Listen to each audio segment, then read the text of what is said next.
You want to start a YouTube channel to create videos, share your experience with the world and create a business or even a career out of it that will change your life. However, like many beginner creators, you will be hesitant to invest in a full expensive setup all at once.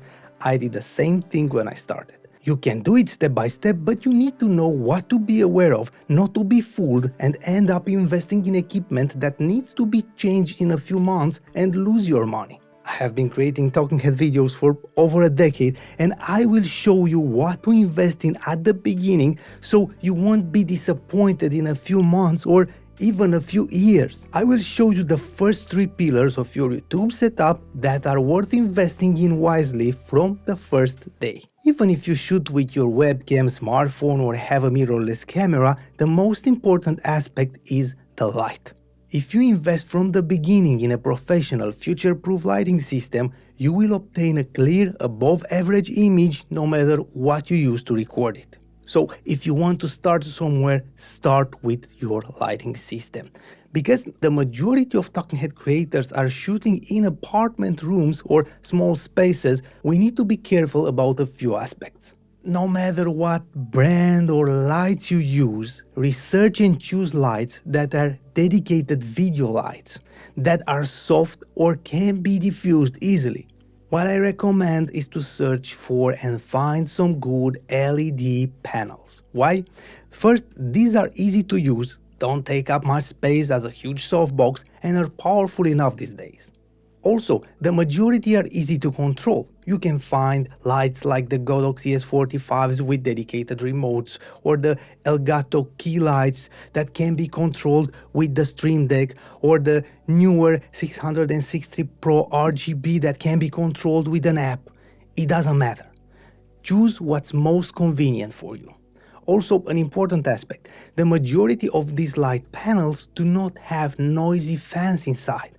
And if you make the mistake, in my opinion, to use in a small space a lav mic that's omnidirectional, it will pick up that noise for sure. Now, how powerful should these lights be? It's hard to say a specific number because it depends on how big your space is, but in my opinion, for normal rooms, everything that's dedicated to videos, over 45 watts, it's okay if you use 2 of them.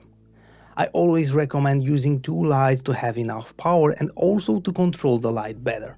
I will add a dedicated video in the description to learn how to position them correctly and see why 2 lights for videos are ideal. I use 2 Godox ES45s. I can easily create this soft light by bouncing it on the wall in front of me or bouncing the light with some light diffusers. You can find a variety of good light panels with 45 watts or 60 watts without fans.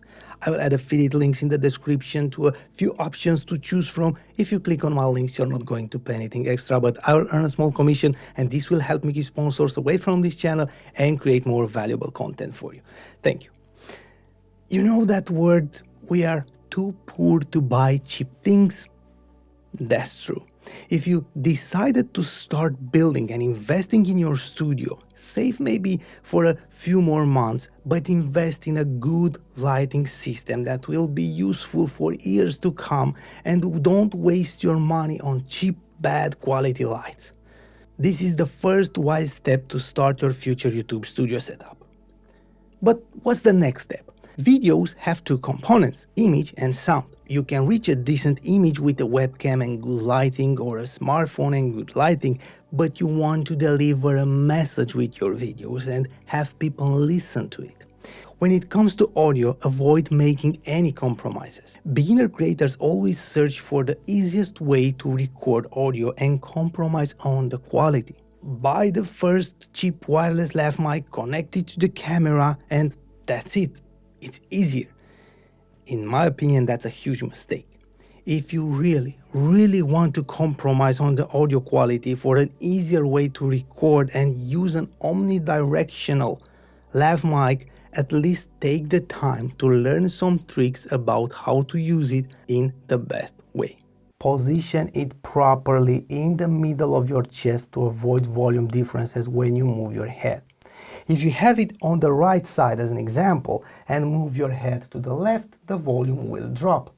If you move your head to the right, where the lav mic is, the volume will increase. That's bad. Learn how to set the input level properly and record around -12 dB when you speak normally.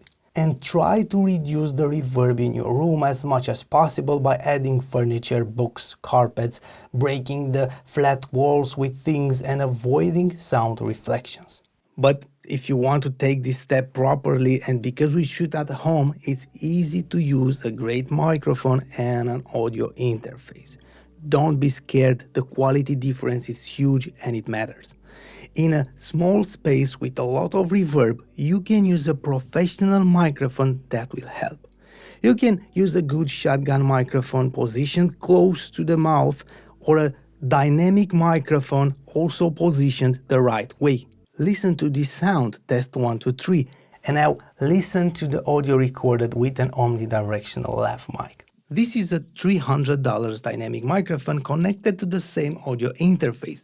Great quality compared to the omnidirectional lav mic. Yes, you need to spend a few more minutes syncing the audio recorded separately and learn how to use this setup, which is not hard at all, but the difference matters. You'll learn one time how to use them properly, and you have the gear and the skills to record amazing audio for years.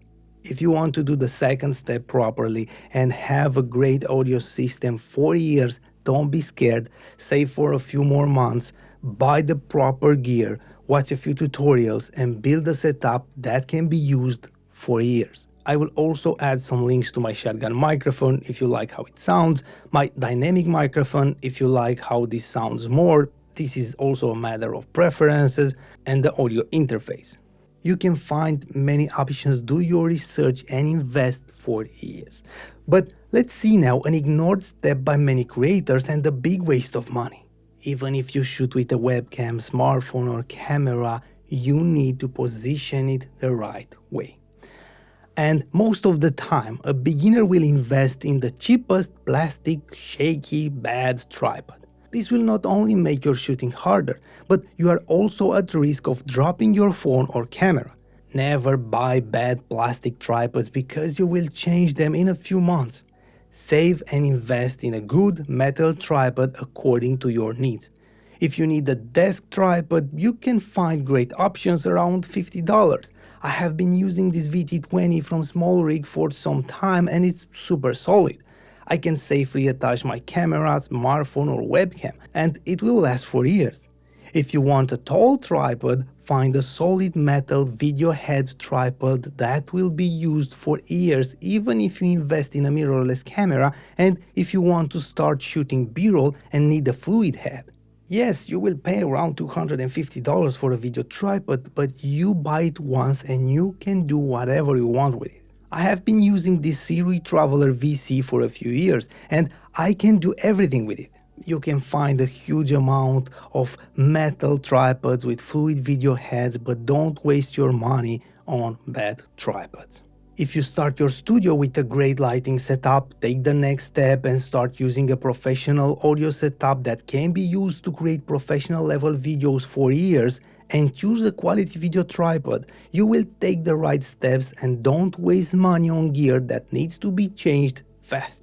But you can invest in a great setup for nothing if you don't know how to use it at its maximum potential. I will give you a dedicated video where I show you how to position the lights in the best way possible, how to position your camera, how to set up your lights and many more studio essentials. Watch this video and upgrade your videos immediately.